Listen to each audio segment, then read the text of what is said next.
दोस्तों आज की इस वीडियो में हम लोग क्लास 12 इंग्लिश बुक फ्लेमिंगो का पहला चैप्टर द लास्ट लेसन का इम्पॉर्टेंट की पॉइंट्स को देखेंगे जो इस चैप्टर को समझने में, इस चैप्टर में पूछे जाने वाले क्वेश्चन को बनाने में और एग्जाम में आने वाले ऑब्जेक्टिव क्वेश्चन के लिए बहुत ही ज़्यादा इम्पॉर्टेंट होगी।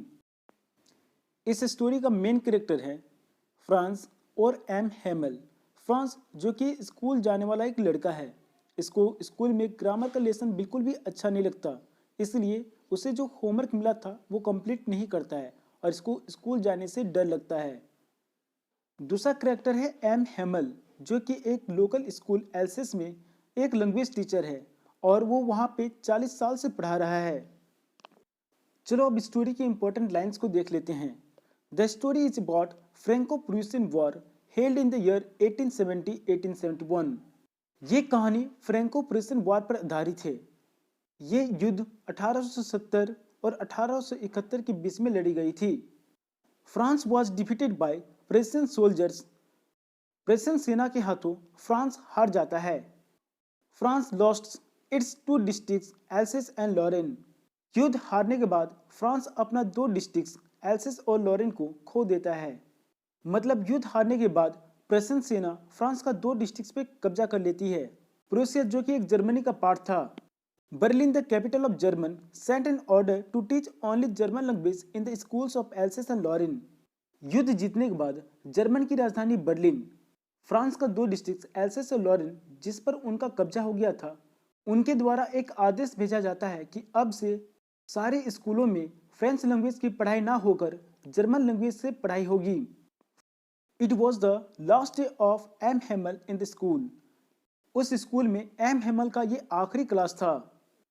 To make this last class special to him he had put on his Sunday dress, green coat, frill shirt and black silk cap. अपने अंतिम क्लास को अपने लिए खास बनाने के लिए अपना स्पेशल संडे ड्रेस पहन के आए थे जो वो किसी खास ओकेजन पे पहना करते थे। ये खास ड्रेस था ग्रीन कोट, फ्रिल शर्ट और black silk cap. The village old people were also present in the last class. गांव के बुजुर्ग लोग भी एम हेमल का आखिरी क्लास में उपस्थित थे।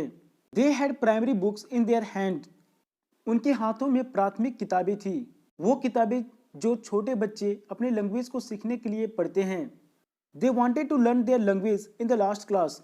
शायद वो कभी स्कूल नहीं गए होंगे और उन्हें लिखना नहीं आता होगा, इसलिए वो क्लास में आकर अपनी भाषा को सीखने का प्रयास कर रहे थे। They were scared of losing their motherland and mother tongue। अपनी मातृभूमि को और अपनी मातृभाषा को खोकर वो लोग काफी दुखी थे। Franz was afraid of going to the school that day because in the last class M. Hamel had told them that he would ask some question on participle and he had not learned even a single word। उस दिन French को school जाने से बहुत डर लग रहा था। ऐसा इसलिए था क्योंकि क्लास टीचर एम हेमल पिछले क्लास में सभी को एक होमवर्क दिए हुए थे कि जब अगले क्लास में तुम लोग आओ मैं पार्टिसिपल पे कुछ क्वेश्चन पूछूंगा, और फ्रेंच पार्टिसिपल में कुछ भी नहीं पढ़ा था, इसलिए उसको डर लगता है कि अगर वो स्कूल गया तो एम हेमल उसको पार्टिसिपल पे क्वेश्चन पूछेंगे। He looked outside. The day was bright. Prussian soldiers were drilling in the open field. Birds were tripping in the woods. अब वो बाहर देखता है, बाहर सूर्य की रोशनी चमक रही थी। प्रेशियन सैनिक लोग खुले मैदान में युद्ध अभ्यास कर रहे थे। गार्डन में चिड़ियां चहचहा रही थी। These all sights were much more tempting than the participle rules, but finally France decided to go to school। ये सारे नज़ारे फ्रांस के मन को ज़्यादा ही लुभा रही थी। कम से कम ये सारे नज़ारे पार्टिसिपल से काफ़ी ज़्यादा अच्छी थी, लेकिन फ्रांस अपने आप को रोकता है और अंत में ये डिसाइड करता है कि उसे स्कूल जाना चाहिए। When he was passing through town hall, he saw crowd of people nearby bulletin board। जब वो टाउन हॉल से गुजर रहा था तब वो देखता है बुलेटिन बोर्ड के सामने काफी लोगों का भीड़ है। For the last 2 years every bad news were displayed there. पिछले 2 सालों से जितनी भी बुरी खबर थी, सारी बुरी खबर उस नोटिस बोर्ड के जरिए ही लोगों को मिलता था। ही reached school and found several changes. अब जब वो स्कूल पहुंचता है तो स्कूल में उसे कुछ चेंजेस दिखाई देता है। That day, the school was as silent as Sunday morning। उस दिन स्कूल का माहौल बिल्कुल रविवार के दिन की सुबह की तरह थी। Village people were present on the back benches.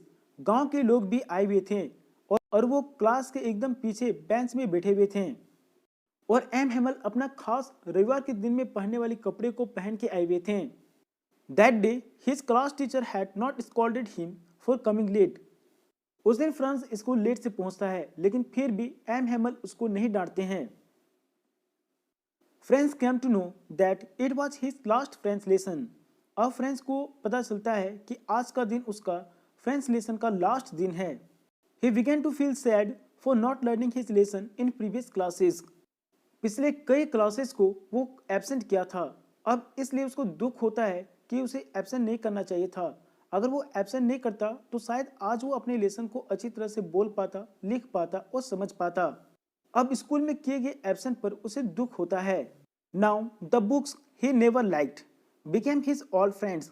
वो बुक जो वो कभी पढ़ना पसंद नहीं करता था, अब ये सारी बुक उसका एक दोस्त बन जाता है। He also developed love and sympathy for his class teacher. अब एम हेमल भी उसे अच्छा लगने लगता है। वो भूल जाता है कि एम हेमल कितने स्ट्रिक्ट टीचर थे। M Hamel requests everyone not to forget their mother tongue because as long as we speak our mother tongue, we never feel like enslaved.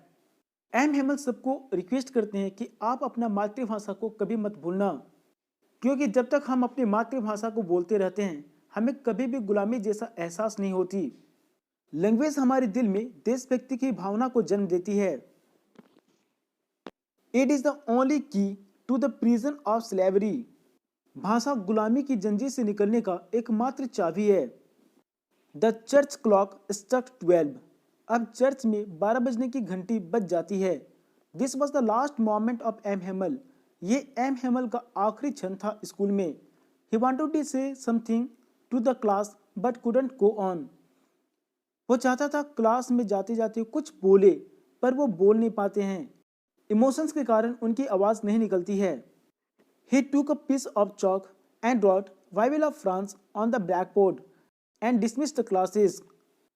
अब वो एक चौक का टुकड़ा उठाते हैं और ब्लैक बोर्ड की ओर मुड़ते हैं और ब्लैक बोर्ड में वो लिखते हैं बाइबल ऑफ फ्रांस और हाथों से इशारा करके अपने क्लास को खत्म कर देते हैं। दोस्तों, ये वीडियो आपको कैसा लगा? क्या मेरे द्वारा बनाए गए वीडियो से आपको किसी भी तरह से मदद मिल रही है या नहीं मिल रही है? आप कमेंट सेक्शन में कमेंट करके जरूर बताइए। वीडियो को देखने के लिए बहुत बहुत धन्यवाद।